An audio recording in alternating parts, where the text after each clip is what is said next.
We continue to follow all of the latest on Operation Epic Fury as the Wall Street Journal now reporting that Iran fired ballistic missiles over at the U.S.-UK military base known as Diego Garcia. Iran touting that it shows how far their missiles can reach, but it's important to note that reports indicate the base wasn't hit. I do want to bring in Lucas Tomlinson over at Fox News, joining us now live from Dubai with much more on that. And Lucas, as I mentioned, a lot of the information here coming in that it appears that those missiles did not hit anything there over at Diego Garcia. And thank goodness for the world. One of the things Iran just demonstrated is, it was just a few weeks ago that Iran's foreign minister said they don't have any missiles that travel more than 2,000 kilometers or about 1,200 miles. This missile you just described apparently has the range of twice that number, so perhaps some more Iranian deception there. Remember, for years, Iran cloaked its ballistic missile program behind a civilian satellite launch vehicle. The Iranians were telling the world that we're only looking at putting satellites into space. We're launching space launch vehicles. That's what this program's for.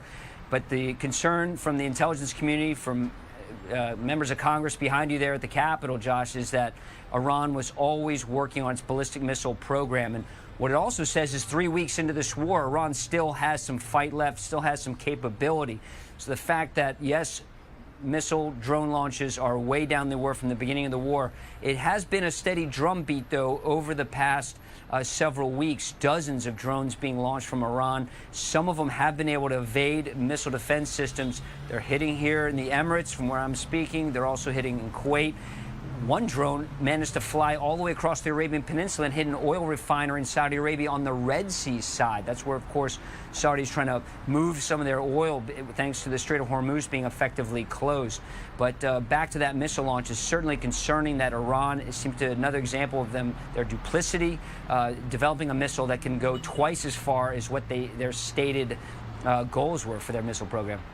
And I wanted to ask you, Lucas, because you are over there in Dubai in the United Arab Emirates, and we know that missiles have been fired overhead. We're talking about Gulf Arab states there. So what has the situation been like there in the UAE as all of this is playing out?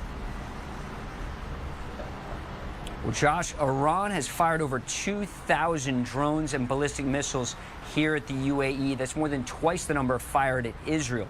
Emiratis say they're knocking a vast majority of them down, just about all of them.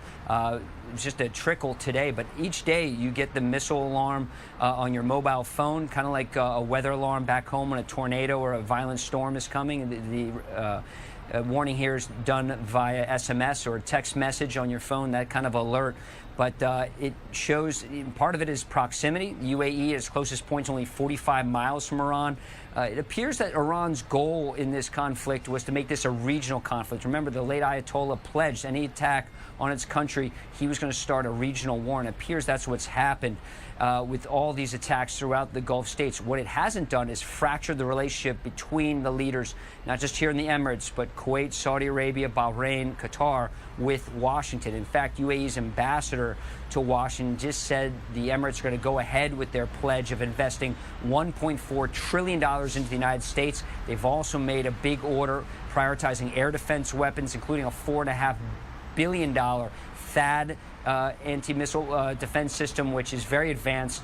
And, of course, a lot of countries are seeking the THAAD system. And after a call with Secretary Rubio, the Emiratis are getting bumped up on the priority list. As far as tourism there, talking about everything that we've seen, we know that people are essentially taking cover. We've heard about the situation on the ground in these Gulf Arab states, but talk a little bit about the tourism aspect there, because that's going to be an issue that'll probably stick around for a while, even if the war were to end in the coming weeks. We've been here on the ground for about 3 weeks, Josh. We first checked in. There were some people in the lobby going, wait, you're coming here? Everybody was trying to leave.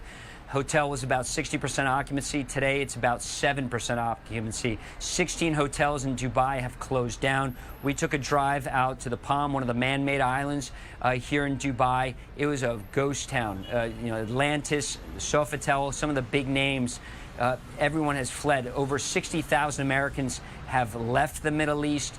Certainly, many of the businessmen that are here in Dubai have been told either to work from home or to go home. Emirates have been doing a good job of getting flights. They say that by the end of the month they want to be back to 100% flights, but they went from about 500 flights out of here, in and out a day from the airport in Dubai, they're down to about 300. So while it's come back a little bit, most people who could have fled. And even the children here in Dubai, it's almost like COVID times.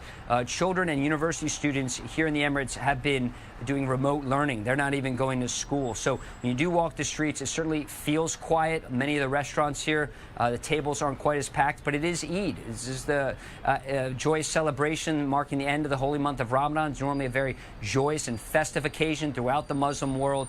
It also corresponds with Nowruz in Iran, Persian New Year. And there are over 500,000 Iranians that do live here. So some of those celebrations do appear to be muted. We did see more crowds behind me at the Burj Khalifa, the tallest building in the world. There's a big fountain, almost like the Bellagio in Las Vegas. They do a nice water show every 30 minutes in the evening. While there were some crowds for that, it doesn't feel like many of those were tourists. As far as Dubai itself, and I know we're focusing on that a little bit, but the airport, is that not one of, if not the busiest airports in the world? It is for international travel, Josh. As you can imagine, people flying in and out of here are coming from all over the world. For many Europeans, this was a fantastic vacation spot, and you're really seeing a lot of those bookings go down. Hotels here are normally 80-90% capacity. They're packed. People love coming here. The weather's great, although it did rain today, which is a bit rare. But the weather here is fantastic. It's really has a Las Vegas type feel with LA weather, and so it's been a popular tourist destination.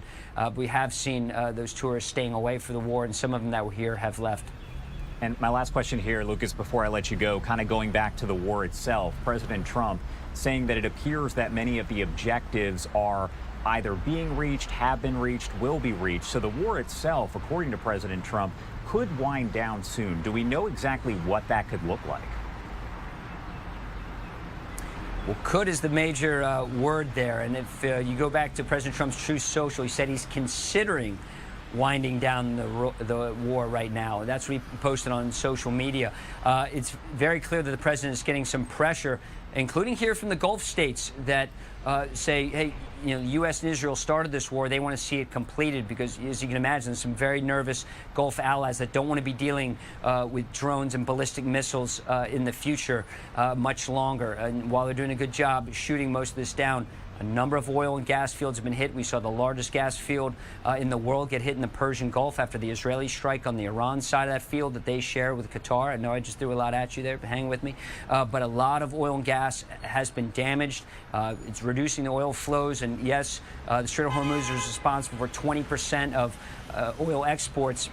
The United States, very few of those tankers go to the United States. Only about 2% of the tankers from the Persian Gulf reach American shores. But it's a global market, and that's what's reflected at the pump when people listening to us from across the country go and see the high gas prices. It's a global commodity. It's also a volatile commodity. So perhaps President Trump trying to settle some nerves about how long this war has been going. We've seen some analysts, CEOs of energy companies say if the war stretches on much longer into late April, we could have oil prices going up to $180 a barrel. We're seeing it in the aviation industry. There was jet fuel is up $10, and in fact, for some jet fuel, it's up to $200 a barrel in some locations. So President Trump, though, is also getting pressure from some who don't want to see him end the war early in their minds. They want to keep seeing ballistic missiles destroyed, hard power. And of course, on the Israeli side, we're seeing assassinations of Iran's top leaders, of the Besieged, that paramilitary force that was responsible for slaughtering some 30,000 protesters and likely some opposition leaders, according to President Trump's estimates. So while the Israelis are going after leadership, the U.S. military focusing on that hard power. The military wants to see the Strait of Hormuz opened up. You saw the 5,000-pound bunker-busting bombs being dropped from those F-15 Strike Eagles earlier this week, and you're seeing a Navy obliterated, over 130 ships. We just heard Admiral Cooper provide in his last battle update brief that CENTCOM posted on X. U.S. military wants to see ballistic missiles destroyed, drones destroyed. But as we saw with that ballistic missile launch that we started this conversation with, Iran still retains some capability, and the drones and missile attacks have not stopped. They're way down from the beginning of the war, but it does feel like there's a steady drumbeat. So you have to wonder what the command and control looks like in Iran. The IRGC has 31 different units corresponding with all 31 provinces in Iran. It does appear like they were given some orders that, in the absence of orders, sow chaos, and we're still seeing signs of that throughout the region. All right, Lucas Tomlinson joining us live from over in Dubai. Lucas, thank you so much for taking the time to join us, and of course, stay safe out there. Appreciate the time, Josh. No promises.